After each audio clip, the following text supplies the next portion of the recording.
आगे भी देती रहेगी। पूरा प्रवचन ही कल राधा और मीरा पे था। मीरा और राधा का सद्गुण क्या है? मीरा और राधा का सद्गुण सिर्फ प्रेम है। प्रेम एक ऐसी शक्ति है, प्रेम एक ऐसी भक्ति है कि सारे सद्गुण अपने आप आ जाते हैं और सारे दुर्गुण अपने आप समाप्त हो जाते हैं।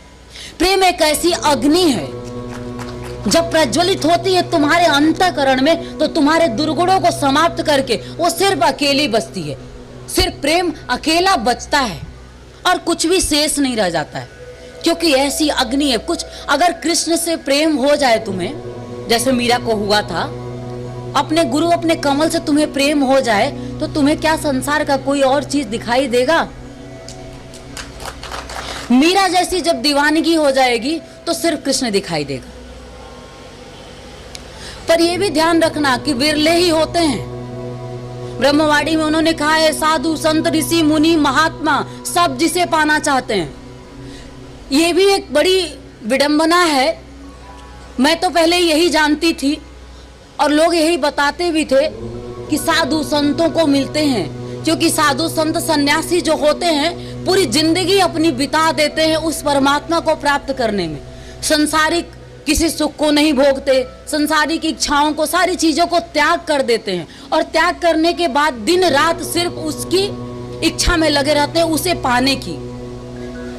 और फिर भी उनके जीवन का दुर्भाग्य कह लो कि पूरी जिंदगी बीत जाती है और परमात्मा का कभी एहसास नहीं होता है।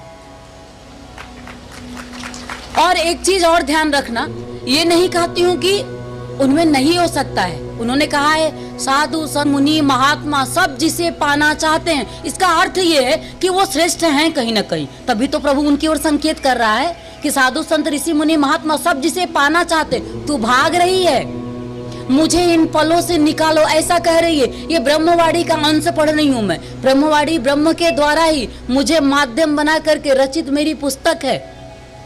तो उसमें उन्होंने ये बात कही है कि तू भागने की बात कह रही है। इसका अर्थ ये है, ये संकेत ये करता है कि साधु संत जो पूरी जिंदगी यत्न करके नहीं पा सकते हैं, तुम सिर्फ प्रेम पथ पे चल करके अपने गुरु के चरणों में अपने जीवन को समर्पित करके उस परमात्मा को तुम पा सकते हो। तुम पा सकते हो जिसको वो पूरी जिंदगी यत्न करके नहीं पाते हैं। और मेरे गुरु का प्रताप, मेरे गुरु की देन कह लो, मेरे गुरु की कृपा कह लो मुझ पे कि मैं उस ब्रह्म को, उस सूक्ष्म परमात्मा को अंतःकरण में जी पाती हूँ, उसका एहसास लेके बैठती हूँ, उसकी अनुभूति लेकर के तुम्हें भासती हूँ और उसकी अनुभव से, उसकी अनुभूति से ही मैं तुम्हारी पुकार करती हूँ। मेरी पुकार, मैं सिर्फ माध्यम हूँ। ब्रह्मवाणी में भी उन्होंने सिर्फ पुकार ही किया है जीवों की, आओ मुझ में आओ, आओ मुझ में आओ। ये विकास बैठा हुआ है यहाँ पे, भक्त है ये कह लें तो।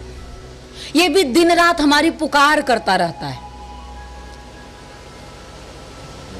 लेकिन भक्ति में कहीं ना कहीं कुछ तो है, कहीं ना कहीं कुछ तो अभी बचा हुआ है जिसे तोड़ना है। एक पर्दा है झीना सा, उस पर्दे को ही हटाना है और कुछ भी नहीं है। जिसे साधु संत महात्मा माया का पर्दा कहते हैं कि ये माया है, संसार जो है वो माया है और सार जो है उसी में सूक्ष्म रूप में छुपा हुआ है। आज गुरु पूर्णिमा है। आज अपने गुरु से, अपने परमात्मा से ऐसी ही प्रार्थना करना कि हे परमात्मा, मुझे नीर छीर करने की युक्ति बता दो, मुझे ऐसी सूक्ष्म दृष्टि दे दो कि मैं तुम्हें देख सकूं, ऐसी दृष्टि दे दो कि तुम्हारे अंदर जो छुपा है, शरीर सिर्फ देखोगे तो तुम्हें कुछ दिखाई नहीं देगा। शरीर के अंदर देखना है, शरीर के पार देखना है। उस परमात्मा का इतना सुंदर ये जो तुम संयोजन देखते हो, संसार, इसे कितने नाना प्रकार करके बना करके उसने छोड़ दिया है। कितना अनगिनत उसने ऐसी पृथ्वी बना दी है, ऐसे आकाश बना दिया है और तुम्हारे जैसे शिष्य भी बना दिया और हमारे जैसे गुरु भी बना दिया है। वो स्वयं बनाता है सब कुछ और सब कुछ स्वयं बना करके स्वयं बैठ जाता है। मैं तुम्हें अभी जब आ जाओ प्रभु आ जाओ गाना चल रहा था, मैं तुम्हारी पुकार कर रही थी। मैं सोच रही थी किधर किधर तुम्हें पुकारूं, सब तरफ तुम ही तो मुझे दिखाई देते हो। इनमें देखती हूँ तो तुम दिखाई दे रहे हो और उस समय विशेष में तुम्हें भी उन्हीं को देख रही थी। एक मन की स्थिति होती है, एक तुम्हारे प्राणों की स्थिति होती है कि जब उस स्थिति में जाते हो तो तुम्हें सिर्फ और सिर्फ वही दिखाई देता है। और सच कहो तो उसके सिवा कुछ है भी तो नहीं। जब उसके सिवा कुछ नहीं है तो दिखाई क्या देगा? लेकिन दिखाई वो सिर्फ तब देता है जब तुम मूल में जाते हो, और मूल तुम्हारे जीवन का सिर्फ गुरु होता है। भगवान शिव की तुम आराधना करोगे, शिव सूक्ष्म है, शिव सगुण रूप में तुम्हारे बीच में कहते हैं कि गुरु शिव का ही स्वरूप होता है।